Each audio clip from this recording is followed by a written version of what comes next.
চলেন first of all আজকে বাইকটা স্টার্ট দিই। বিসমিল্লাহির রহমানির রহিম।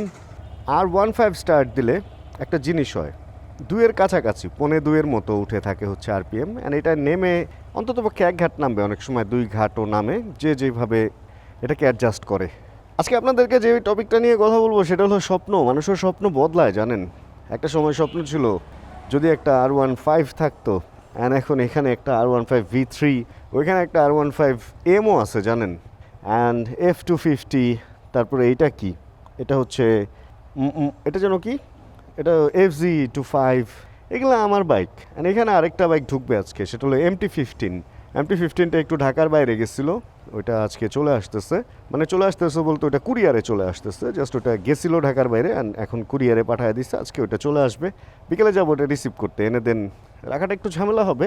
স্পোর্টস বাইক এটা এখানে ঢুকায় দিতে হবে, অ্যান্ড MT-15 এখানে। আর এগুলো যদি আমি চাপাই তাহলে আরও একটা দুটা বাইক এখানে ঢুকানো যাবে চাইলে, ওই বাইরেও একটা বাইক রাখা যাবে, অ্যান্ড এদিকেও চাইলে আরও 2টা বাইক রাখা যাবে। শুভ ভাই ফোন দিচ্ছে। ভাইয়া। ভাইয়া হ্যাঁ, কই? আমি এই যে নিচে হেলমেট পরা গ্যারেজে। ওকে, যে ব্যাপারে আমরা কথা বলতেছিলাম, শুভ ভাইয়ের ফোনটা রাখলাম। আর ব্যাপারটা ছিল হলো স্বপ্নর ব্যাপারটা এরকম, আমি যখন ইভেন্ট ফার্মে একদম ফুল অ্যাক্টিভ, আমার 2জন ছোটো ভাই ছিল যারা আমার সাথে কাজ শিখতো, তখন অ্যাসিস্ট করতো প্লাস কাজ শিখতো আর কি। তো এখন ওরাও অনেক বড় বড় ফটোগ্রাফার, যে কারণে আর আমি নাম বললাম না, কারণ হচ্ছে আসলে আমাকে অ্যাসিস্ট করতো। এই জিনিসটা হয়তো এখন ওদের খারাপ লাগতেও পারে, কারণ এখন ওরাই সিনিয়র এই লাইনে অনেক। তো যেই ব্যাপারটা ছিল, একটা ইভেন্ট শেষ করে বেরোইছি, হ্যাঁ এটা কি হয়েছে, এ লাউয়ের সাথে আমের সাথে বেজে গেছে ট্রাক। আরে ভাই, ভ্যানের এই হলো একটা ঝামেলা, রাস্তার পাশে রাখতে হয় তো। এখন তো পিছে এসে এখন মনে হয় আমারই লাগাই দেবে এরকম মনে হইতেছে। সিমেন্টের ট্রাক ঢুকছে, এই কারণে দিনের বেলা ট্রাক ঢুকতে দেয় না, জানেন, শহরে। বাট তারপরে আশপাশের হইলে দেখা যায় দোকানের মালপত্র নিয়ে ট্রাক চলে আসে, কিন্তু শহরে ট্রাক চলা নিষেধ দিনের বেলা। রাত 10টার পরে ঢাকা সিটিতে ট্রাক ঢুকতে পারে। যেখানে ছিলাম, তো আমরা একটা ইভেন্ট শেষ করে বেরিয়েছি ওয়েস্টিন থেকে, অ্যান্ড নিচে বের হয়ে তখন GPR, একটা গুলশান প্লাজা রেস্টুরেন্ট ছিল, ওইখানে কি যেন খাবো টাবো বা এরকম, বা দ্বারা আড্ডা দিতেছি। তো আমার একজন ভাই বলতেছে, ছোটো ভাই, যে কোনো একদিন আমরা অনেক বড় ইভেন্ট ফার্ম হব, আমাদের রানা ভাই আসবে Mazda RX-8 নিয়ে, আর আমরা 2জন আসবো 2টা R15 V3 নিয়ে। তখন V3 একদম নতুন আসে বাংলাদেশে, মেবি 2018, মেবি ওরা যখন ঢুকছিল 18 বা এর আশপাশেই হবে একদম, মানে V3টা যখন নতুন আসে আর কি, 18তেই তো মনে হয়। আচ্ছা যাই হোক, এই ট্রাক ঢুকে তো পুরো ফাপড়ে আটকায় দিল রে ভাই, এ কী অবস্থা। আমি দেখি চিপা দিয়ে স্পোর্টস বাইকের ফয়দা লুটি। স্পোর্টস বাইকের একটা ব্যাপার আছে, এটার যদি আপনি এরকম বাঁকা করেন তাহলে আপনি, আরে ট্রাকটা চলে গেছে, তাহলে আপনি অনেক চিপা চাপা মারতে পারবেন। তো এই চিপায় আসলে আমার লুকিং গ্লাসের কোনো কাজ নাই, আমি এখন এদিক দিয়ে এটা মারতে পারি কিনা তাই দেখি, কিন্তু মন মেজাজটা তো খারাপ হয়ে যেতেছে এই সমস্ত জ্যামে পড়ে। আচ্ছা, রাইডিং বাদ দিয়ে আমরা টপিকে থাকি। তো আমার ছোটো ভাইটা বলতেছিল যে ওরা 2জন 2টা স্পোর্টস বাইক এগুলা নিয়ে আসবে। তখন ভার্সন না, আরেকটু আগের কথা বলতেছি আমি, আসলে একটু মিস্টেক করে ফেলছি। ভার্সন 3 তখন আসে নাই, ওটা ভার্সন 2 ছিল, আরও আগের কথা ওগুলা। তা আমরা আসবো R15 নিয়ে, আর ভাই আসবে Mazda RX-8 নিয়ে, আমরা একসাথে ঘুরবো, আড্ডা দিব, এই ধরনের কথা বলতেছিল। ওদিক দিয়ে যাব। আচ্ছা আচ্ছা। ধুলা রে, আর এগুলো সব সিমেন্টের ধুলা, চোখের ভিতরে গেলে হয়ে যাব, চোখের ভিতরে প্লাস্টার হয়ে যাব। ওই মামা আমাকে আগে বেরোতে দেন, ধুলা খাওয়ায়েন না মিয়া, যাইবার কয়া আবার সাইড দেয় না। তো তখন আসলে ওই কথাটা শুনে আমি মনে মনে একটু হাসছিলাম, যে আসলে স্বপ্ন থাকা ভালো, স্বপ্ন অবশ্যই থাকা ভালো, বাট আমার এমন একটা গাড়ি ধরাইছিল Mazda RX-8, যেটা ওই টাইমেও তেলের দাম কম থাকলেও তখন 89 টাকা বা এরকম লিটার ছিল, বাট তখনও ওইটা হিসাবে অনেক তেল খাইতো, ওটা মেনটেন করা অনেক ব্যয়বহুল ছিল। তা আমি ভাবছিলাম ভাই কিনলে আমি একটা নর্মাল গাড়ি কিনবো, নর্মাল গাড়িতে চলাফেরা করবো, ওইটাই ভালো। আমার কখনোই আসলে কোনো কিছু এমন চালানোর ইচ্ছা না যেটা রেগুলার মেনটেনেন্সটা অনেক হাই। আমার অলওয়েজ লো মেনটেনেন্স জিনিসপত্র নিয়ে আমি হ্যাপি থাকি। দেখেন, আমি ফুটপাতে চা খাই, আমি ছোট টং রেস্টুরেন্টগুলোতে খাবার দাবার খাই, আমি বড় রেস্টুরেন্টের খাবারের নামও জানি না। এই যে ড্রামস্টিক মানে নাকি মুরগির পা, তো এইগুলো আমি জানতাম না, এগুলো নতুন জানতেছি। আরও কি অদ্ভুত অদ্ভুত চিকেন ললিপপ, এই সেই, ভাই ললিপপ তো চকলেট, এটা আবার চিকেন দিয়ে কেমনে হয়? তো এই সমস্ত জিনিস আমি চিনতাম না, জানতাম না, এখন অনেকের কাছে শুনি, বাট আমি এখনও এগুলা খাই না, আমার এগুলা প্রিয় না। এই সমস্ত ফুডই আমার প্রিয় না। আমার প্রিয় হচ্ছে একদম ন্যাচারাল, খুব হালকা পাতলা মশলা, খুব অল্প দামের মধ্যে কোনো কিছু, সেটা জামা কাপড় হোক বা যাই হোক, জানেন আমি সবসময় চেষ্টা করি খুব অল্প এক্সপেন্স করে দেন চলাফেরা করার জন্য। বেশি খরচের জিনিসপত্র আমার একদমই পছন্দ না শুরু থেকেই। তো যাই হোক, আসলে মাজদা আর এক্সাইট আমার তখনও পছন্দ ছিল না, এখনও পছন্দ ছিল না। আল্লাহ এখন অ্যাবিলিটি দিচ্ছে, চাইলে এখন এমন গাড়ি কিনতে পারি যেমন GT86 বা এই টাইপের, যেগুলো অনেক তেল টেল খায় বা 30-40 লাখ টাকা দাম, এরকম গাড়ি আমি চাইলে কালকে একটা কিনতে পারি। বাট কিনে কী হবে? ও তো আমাকে ধ্বংস করবে, তাই না? প্রতি মাসে দেখা যাবে যে 30-40-50 হাজার টাকা আমার গাড়ির পিছনে খরচ ধরে রাখতে হবে। তো এই জন্য আমি সবসময় চেষ্টা করি যে আসলে অল্প খরচে চলতে, কারণ আমার পিছনে আসলে অনেকের অবদান আছে এবং আমি সবসময় চেষ্টা করি যে আমার পেছনে যাদের, আমার সাকসেসের পেছনে যাদের হাত আছে, যতটুকু আমি সাকসেস অতটুকুতেই যাদের হাত আছে তাদেরকে আমি সবসময় মনে রাখি বা তাদের জন্য আমি কিছু করব, এই জিনিসটা আমি অলওয়েজ চেষ্টা করি। কিন্তু মানুষ এমনভাবে বাইক রাখে যে আর 2টা বাইক রাখার জায়গা খুব অল্পতেই নষ্ট করে ফেলে। এই জিনিসগুলোই খারাপ লাগে। ভাই বাইক রাখ, ভালো মতো রাখ, এভাবে অ্যাঙ্গেল করে রেখে এক বাইক দিয়ে 3 বাইকের জায়গা খাওয়ার মানে কি? এদিকে জায়গা আছে, এদিকে তো জায়গা আছে, বাট এখানে রাখলে যদি বাইক কেউ নিয়েও যায় ক্যামেরাতেও ধরা পড়বে না। তার চেয়ে আমি এক কাজ করি, বাইকটাকে আন্ডারগ্রাউন্ডে ঢুকিয়ে দেন কাজে যাই। আমাদের মানবজাতির একটা ধর্ম হয়ে গেছে কি জানেন, অলওয়েজ নিজেরটা হয়ে গেলে আর অন্য কারোর জন্য চিন্তা করি না। আমারটা দিয়ে 5 জনেরটা জায়গা নষ্ট হইলো কি না, এই জিনিসটা নিয়ে আমরা চিন্তাই করি না। পার্কিংয়ে বিশেষ করে এই জিনিসটা হয়। দেখা যায় একটা বাইক এমন জায়গায় রেখে দেয়, সামনের বাইকটা বের হইতে পারবে না, পেছন দিকটা আরেকটা ঢুকতে পারবে, এগুলা চিন্তা না করে আমরা এমনভাবে বাইক রেখে দিই যে জিনিসটা ঝামেলা হয়ে যায়। যাই হোক, ভাইয়ের সাথে কথা হইলো, শুভ ভাইয়ের সাথে, বললো সরাসরি জিমে ঢুকেন। আমি সরাসরি জিমেই আসছি। জিম শেষ করে বাসায় গিয়ে দেন বাইক রিসিভ করতে যেতে হবে।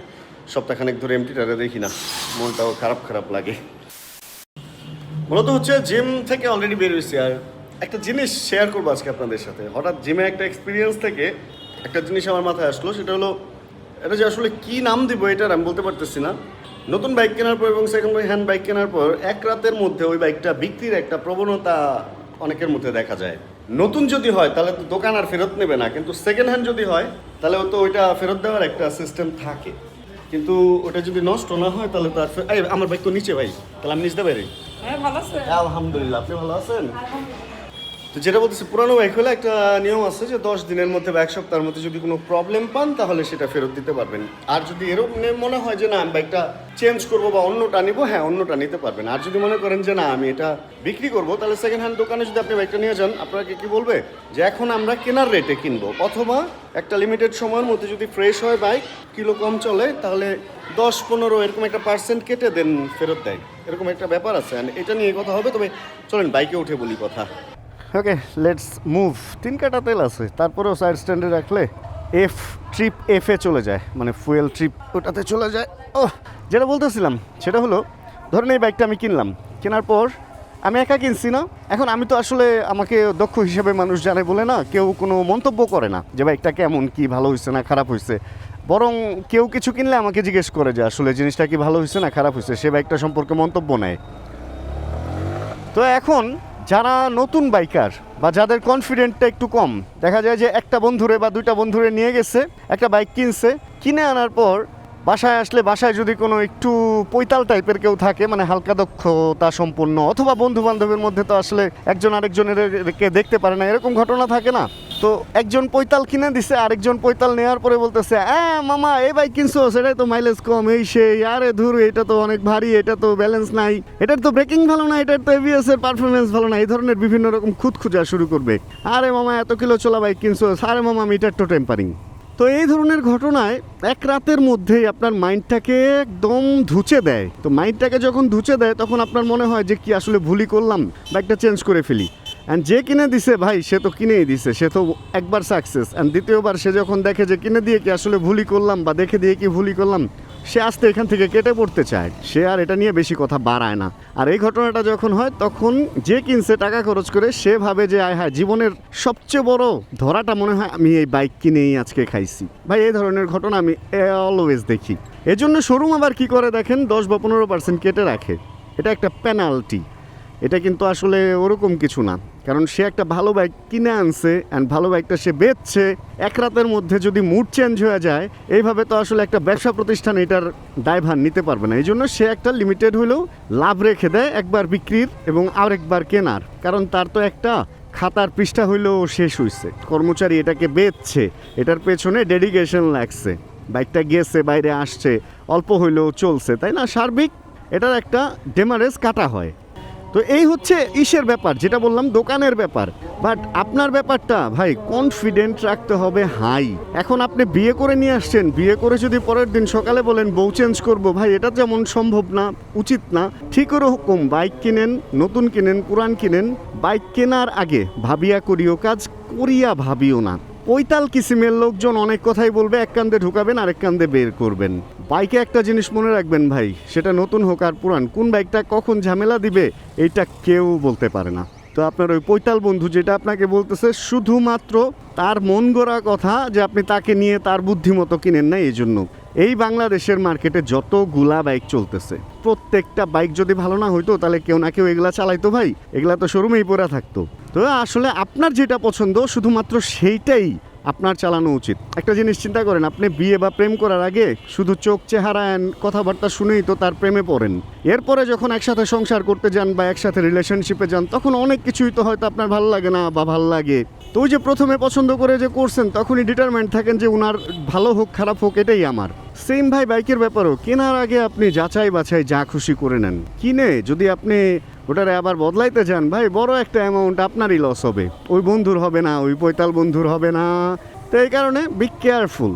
আর একটা বাইক যত খারাপ কিনবেন, একদিকে ঠকবেন একদিকে জিতবেন। খারাপ একটা বাইক আপনি যখন ওইটাকে বারে বারে ওটার প্রবলেমগুলো দেখতে থাকবেন বিভিন্ন রকম, তখন ওই সমস্ত ব্যাপারগুলো আপনি দক্ষ হয়ে যাবেন। ভাই প্রত্যেকটা জিনিস এই জীবনে আপনাকে হয় জিতাবে, নয় ঠকাবে না, আসলে নয় একটা অভিজ্ঞতা দিয়ে যাবে। তা আমরা ঠকতে ঠকতে ঠকতেই আজকে এতটুকু অভিজ্ঞ হয়েছি ঠকতে ঠকতে ঠকতে। তা আপনিও ঠকেন, ঠকলেই অভিজ্ঞতা হবে ভাই, না ঠকলে হবে না। জীবনের একটা স্টেপে ঠকলে আরও 10টা স্টেপে জিতার রাস্তা আল্লাহই খুলে দেবে আপনাকে। তো এগুলা নিয়ে মন খারাপের কিছু নাই, এ হচ্ছে মেইন কাহিনী।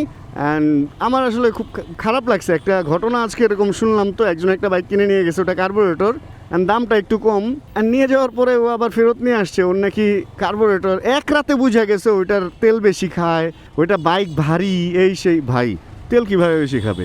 দুনিয়ার কারোটা তেল বেশি খায় না, শুধু ওই বাইকটা তেল বেশি খায়, আর এটা এক রাতেই বোঝা হয়ে গেল। তো এই হলো অবস্থা। আসলে এরকম পৈতাল বন্ধু বান্ধব থেকে একদম সাবধান। ছোট একটা ব্রেক নিছি, কারণ কি কিছু একটা জিনিস বাসার জন্য কিনে নিয়ে যেতে হবে, আর আমি ভুলে গেছি যে জিনিসটা কি। এই জন্য চিন্তা করলাম এখানে থেমে একটু চিন্তা ভাবনা করে ওই জিনিসটা যদি মাথায় আসে তারপরে ওটা নিয়ে একবারে বাসায় ঢুকি। তা নাহলে ঢুকবো, শাওয়ার নেওয়ার টাইম হবে, খাওয়ার টাইম হবে, আর ভুলে যাবো। খাবার নিয়ে তো ঢুকতেই হবে, তার আগে হলো বাকি আর কি নিয়ে যে ঢুকবো এটা চিন্তা করতেছি। তবে একটা জিনিস এখানে এসে মনে পড়ছে, এটা হলো একটা জায়গায় ট্যুরে যাব এটা চিন্তা করতেছিলাম। অ্যান্ড মোটামুটি মাইন্ড সেট করছি যে আগামী 2-3 দিনের মধ্যে আমরা একটা জায়গায় যাব। অ্যান্ড ওই ভিডিওটা আশা রাখি চলে আসবে এই ভিডিওর 1-2 ভিডিও পরে, বা এমনও হতে পারে এই ভিডিওর পরে আমি ওই ট্যুর ভিডিওটা দেওয়া শুরু করব। কারণ অনেকদিন আবার ট্যুরে যাওয়া হইতেছে না, আর রিসেন্ট হচ্ছে একটা বৃষ্টির সম্ভাবনা আছে। তো বৃষ্টির আগে আমি চাইতেছি যে একটা সফর শেষ করে দেন আসা। তাহলে একটু চিন্তা ভাবনা করি, অ্যান্ড দেন বাইকে গিয়ে আবার এরপরের শ্যুট আবার বাইকে। একটা জিনিস ভালো মতো দেখেন, আমি এই বাইকটা রাখছি এই বাইকটার উপরে এমনভাবে যে এই বাইকটা বের করতে গেলে আমার বাইকের সাথে লেগে যাবে। এই জিনিসগুলোতে আমি যদি এই বাইকের ওনার হইতাম আমি চেতাম, বাট আসলে আমরা যখন বাইক রাখি তখন না এত কিছু খেয়াল করি না যে আরেকটা বাইক বের হবে না কি না। যদিও আমি রাখছি কেন জানেন, কারণ এই বাইকটা আমি জানি কার, আর আমার আগে উনি যাবে না এটাও আমি জানি। আর গেলে আমি অবশ্যই আমারটা সরাই দিতাম। আর আমি এমন এক জায়গায় রাখছি, এখানে শুভের গাড়ি রাখছে, পরে অটো আইসা ভাঙ্গা নিয়ে গেছিলো, লুকিং গ্লাস অ্যান্ড 3টা পার্ট নষ্ট করে দিয়ে গেছে। এই কারণে চেষ্টা করছি যতটুকু সম্ভব চাপায় রাখার। বাট আমাদের বাইক রাখার আগে অবশ্যই খেয়াল রাখা উচিত আসলে কই রাখতেছি এবং এতে অন্য কারো সমস্যা হচ্ছে কি না। আজকের ভিডিওর শুরুতেই তো এরকম একটা ঝামেলার মধ্যে পড়লাম। আর এইদিকে তো রাস্তার উপরে রেখে বাইক ধোয়, একটা পরিষ্কার করে তো আরও রাস্তার অন্যান্য বাইকগুলো গাড়িগুলো ময়লা হইতে থাকে। যাক, আমরা আজকের ভিডিও আর বড় করব না, আমি একটু রেস্টে থাকবো আজকে কালকে, বা এমনও হতে পারে কালকেই হয়তো আমরা ট্যুরে বের হয়ে যাব, হইতে পারে এরকম একটা প্ল্যান চলতেছে। অ্যান্ড কই যাবো না যাবো এটা ওই ভিডিওতে আপনারা দেখতে পারবেন। তাহলে আজকের এই ভিডিও থেকে আমরা এখানে বিদায় নিয়ে নিই। হোপ যে এই ভিডিওটা আপনাদের ভালো লাগছে। যদি ভিডিও ভালো লাগে ছোটো করে একটা লাইক দিয়ে দেন, চ্যানেলে যদি নতুন হন প্লিজ সাবস্ক্রাইব করে হয়ে যান আমাদের ফ্যামিলি মেম্বার। জানাবেন কে কোন জায়গা থেকে ভিডিও দেখছেন, আর যতক্ষণ পরবর্তী ভিডিও নিয়ে আবার আমি না আসতেছি ততক্ষণ ইনশাআল্লাহ আমরা থাকবো ভালো, আমরা থাকবো সুস্থ এবং করতে ভাইয়া আসসালামু আলাইকুম করতে থাকবো চিল ইনশাআল্লাহ। ইশতিয়াক ভাই আমাদের gym owner. chill bro. Check the mic and make sure it sound right, boys.